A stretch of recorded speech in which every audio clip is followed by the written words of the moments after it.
আল্লাহ পাক রব্বুল আলামিন সারা জাহানের সমস্ত আলেওয়ালা আল্লাহ সমস্ত বান্দা বান্দীদেরকে জানিয়ে দিয়েছেন, যারা পরনিন্দা করবে, অন্যের ব্যাপারে গিবা স্বীকার করবে, আল্লাহ পাক রব্বুল আলামিন বলে সে তার মৃত্যু ভাইয়ের গোশত খাবে।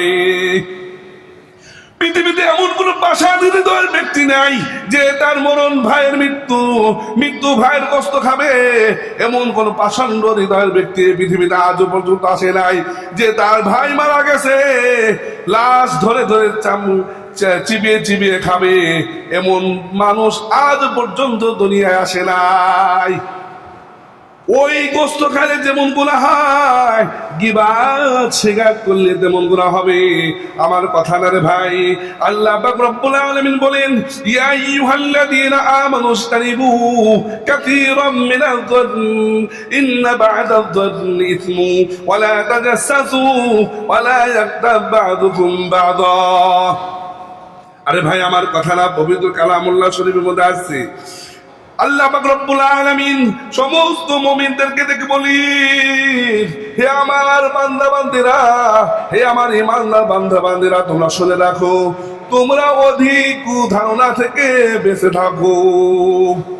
দেখবেন মানুষ দেখলেই তার ধারণা চলে আসে, খারাপ ধারণা।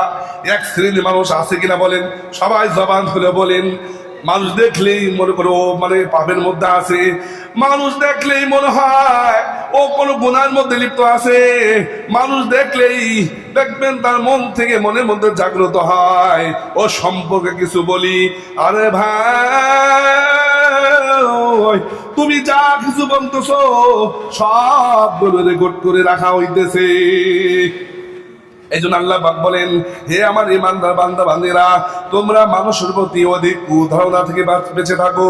কেননা যেই ধারণা তুমি করেছো, যে কুধারণা তুমি করেছো, সেই গুনার মধ্যে সে লিপ্ত নাই। এমন আছে কিনা বলেন? ইয়া আইয়ুহাল্লাযীনা আমানু ইসতানিবু কাসীরাম মিনায-যন্ন ইন্না বা'দায-যন্নি ইসমু ওয়া লা তাজাসসাসু ওয়া লা ইয়াগতাব বা'দুকুম বা'দা। আল্লাহ পাক তোমাকে পুরোহিত হিসেবে দুনিয়ায় বানানো হয় নাই, সিকিউরিটি হিসেবে তোমাকে বানানো হয় নাই, একে অপরের পিছনের পরনিন্দা করার জন্য তোমাকে বানানো হয় নাই। তোমাকে বানানো হয়েছে আল্লাহর ইবাদত করার জন্য। বুঝেন নাই? দেখবেন দোকানে বসলে হুজুরি গোষ্ঠী শুদ্ধাও উল্টায় ফেলায়, সারাক্ষণ গিবত স্বীকার করে। দেখবেন হুজুর এমন না তেমন, সভাপতি এমন না তেমন, অমুক ভালো না, অমুক ভালো না, তমুক ভালো। দেখবেন সারাক্ষণ গিবত স্বীকার করে।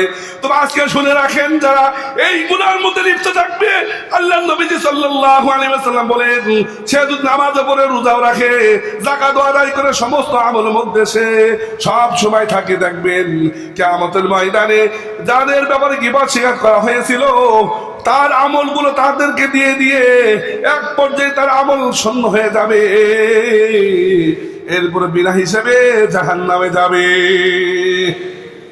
এই জন্য ভাই গিবত স্বীকার করা যাবে না। যার যার তার তুমি যে গিবত করতেছো, গিবত করলে দেখবেন তোমার কাছে ভালো লাগবে, মিঠা লাগবে, এত ভালো লাগবে, এত ভালো লাগবে, কিন্তু নেকিগুলো মরণের পরে চলে যাবে। আমার কথা না, হাদিসের মধ্যে আছে, মুসলিম শরীফের হাদিস, মাহে রমজানের সময় দুইজন মহিলা গিবত স্বীকার করেছে। হঠাৎ করে তাদের বমি, নবীজি বললেন তাদেরকে ডেকে নিয়ে আসো। সাহাবায়ে কেরাম তাদেরকে আনলেন, আবার নবীজি একটা প্লেট দিলেন। প্লেট দেওয়ার পরে একজন বমি করতেছে এমন ভাবে বমির সাথে গোশত বের হইতেছে। এরপর আরেকজন মহিলাকে বললেন তুমিও বমি করো। সে হুবহু ওইভাবে বমি করতেছে, বমির সাথে রক্ত বুঝ এবং সাথে সাথে মাংস বের হইতেছে।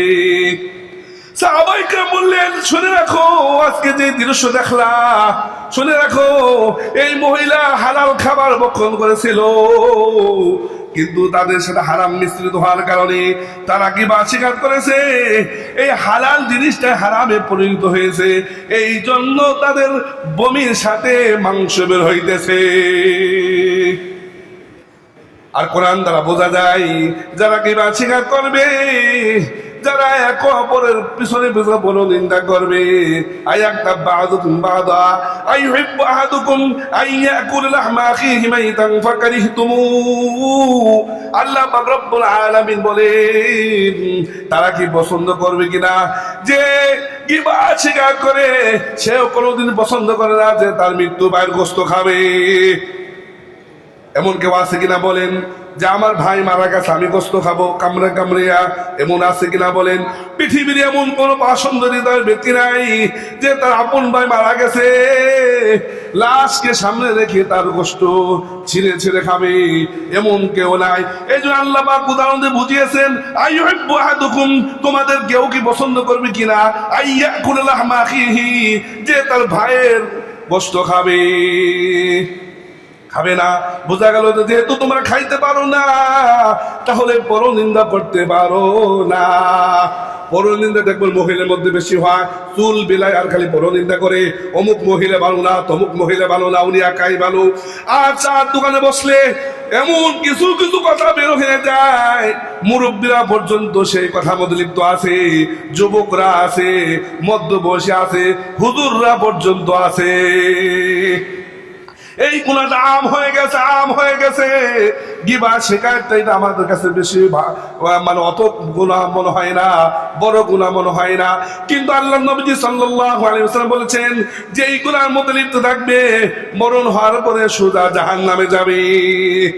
অন্য একটা বর্ণনার মধ্যে আছে আল্লাহ নবী সাল্লাল্লাহু আলাইহি ওয়াসাল্লাম বলেন, এক মহিলা সে নামাজও পড়ে, রোজাও রাখে, সব কিছু করে, দানও করে, কিন্তু গীবত করে। নবীজি বললেন ওহুয়া ফিন্নার, ওহিয়া ফিন্নার, সে জাহান্নামী। কিছুক্ষণ পরে আবার আরেকজন সাহাবী বললেন, হুজুর আরেকজন মহিলা আছে, নামাজ তেমন পড়তে পারে না, মোটামুটি পড়ে, যাকাতও তেমন দিতে পারে না, রোজা তেমন রাখতে পারে না, কিন্তু হালকা পাতলা পনির দান করে, কিন্তু সে গীবত স্বীকার করে না, কাউকে কষ্ট দেয় না। নবীজি বললেন ওয়াহিয়া ফিল জান্নাহ, এই নারী চিরস্থায়ী ঠিকানা, তার জান্নাত রয়েছে। এই জন্য ভাই গীবত স্বীকার করা যাবে না। আমলের মধ্যে রোজা, আমলের মধ্যে ভালো কথা, আমলের মধ্যে সব শান্ত হবে। কোরআনে কারীম বলেন, আপনি দোকানে বসে চা খাইতেছেন, ইখলাস সূরা পড়েন। আপনি দোকানে বসে চা পান করতেছেন, মনে মনে সূরা ফাতিহা তেলাওয়াত করেন। গীবত করা দরকার আছে কিনা বলেন? একটা হরফ পড়লে 10টা রেখে আমলনামা চলে আসে। অন্য হাদিসের মধ্যে আছে একটা হরফ পড়লে 70টা নেকি লেখা।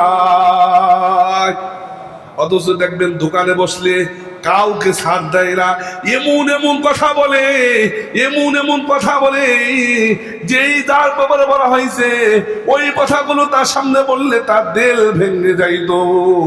এমন কথাকে গীবত বলে। এই জন্য কবি বলেন, জিরাহাতুল লিসান লাহাল তিয়াম ওয়ালাল তিয়ামু মা জারহাল লিসানু, জবানের আঘাত কত বলে জানেননি? যদি কাউকে কাঁধে ছুরি দিয়ে তার হাত কেটে দেওয়া হয়, আজ হোক কাল হোক ওই দাগ মিশে যা, কি বলেন ঠিক না? কিন্তু জবান দিয়ে কাউকে কষ্ট দিলে, দিল ভেঙে গেলে কোনোদিন তার দিল জোড়া লাগে না।